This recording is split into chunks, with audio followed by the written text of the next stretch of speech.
so we know. I'm Niall. I'm Harry. Brr. I'm the morbid tone. I sound like this. I'll kick it off.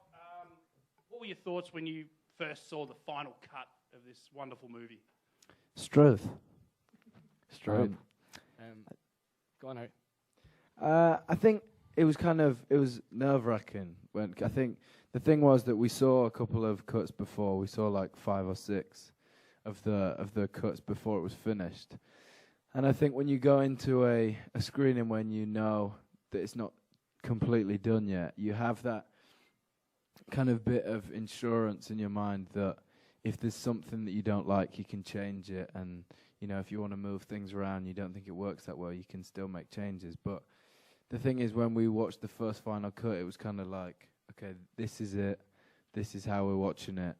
And this is how everyone's going to see it. So it's done now. And I think when you put yourself out, anything like that, even if it's, you know, as putting out a new song, it's the same. You want people to like it. And, you know, it makes you feel vulnerable, I think, putting yourself out there that much. So it was exciting, but it's nerve-wracking too. I feel sorry for that woman just there.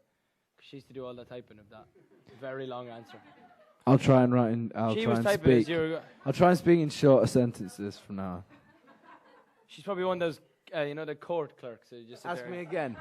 It was wicked. So it's a great thing, of course, to have a documentary at this point of your lives, especially with everything that's happened, and let everybody know how you came together and whatever. But did you put any restrictions on what? Did you have a choice to say no to this documentary? And could you put any restrictions on what you did or did not want to have specifically in it? You should have a radio show, by the way. Yeah. Great voice. Yeah. Well, we wanted to make a documentary, so the only way to make the best documentary is by giving the producer, the director, and the cameras access all areas, and I think that's the only way to make a behind-the-scenes documentary. So that's exactly what we wanted to do. And as Harry said, it's quite, you're putting yourself in quite a vulnerable position doing that. But that's the only way to make it, so that's what we did. Yes. See, I make it a lot easier for you. Hi. I mean, just quick, bang. Hi. So obviously in the film there are so many moments that you see so many fans and it's just so overwhelming. Do you remember the first time you kind of realized that you were famous, even if you don't like that word, or that everything had changed? If you mean like the first time we got recognized, I remember that.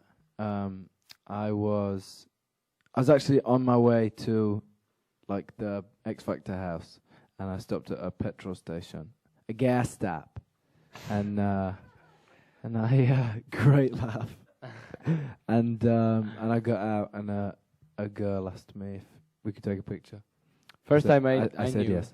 First time I knew it was a little bit different than before was when we were on the Big Time Rush tour, and we left Radio City Music Hall, and everyone just, like, there was like hundreds of girls running down after our car and banging on our windows and stuff, and I was like, don't think I've seen this before. See, look how much easier it is. Hi. Hi. I'm in love with you guys, and I just met Thank you. you. I love you. So I love you. Tell me, I love you more. how do you Seriously. deal with all the ongoing rumors that someday one of you will leave and go solo? Do you discuss Riding this with each solo. other? I think the thing is as soon as you're like in a band where, the history of bands is that sometimes people do leave and sometimes, things happen like that, and it's always going to happen that anytime there's ever a group, everybody's going to go, so who's going to leave, when's someone going to leave? And it's just not, we're far too busy, first of all. We don't have time to go off and do Apart from extra me, stuff. I'm doing a rap album. Niall's actually, doing a Christian rap album at the end of the year. with the game. But The game will be collaborating with me. yeah, I think we're very happy Don't know what with you're what we're laughing at, it's doing, and we're excited to. We have a tour coming next year too, so we want to focus on that, and we're still loving it. So there'd be. I mean, my knees, I've got really bad knees, so I don't think I'm going to be running around stage at 60 years old, I'm afraid. So I'll be telling you that now. I can confirm I won't be in One Direction at 60 years old. And that's as far as my career goes. you can crawl though. I'll crawl, that's fine, yeah. Hi, you guys. Hi. So in the movie we we saw that you two are huge pranksters. So now that you guys are the only single ones, do you play any pranks on the other guys' girlfriends and Beyonce ever? Do you say Beyonce? I did say Beyonce. Did we? Hey, it's These are my guys and sister, all Beyonce. Do you ever prank Beyonce? No, we don't. We don't actually prank each other. Everyone always says that we're real pranksters, but we prank everyone that works in our team and stuff like that. And look, they're all looking at me now like, yeah, you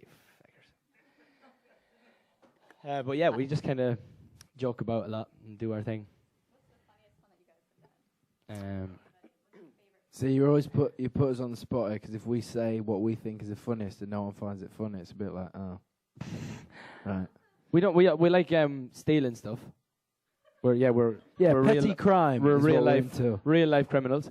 We steal golf carts, forklifts. Our musicians that play in the band for us, we sometimes we once.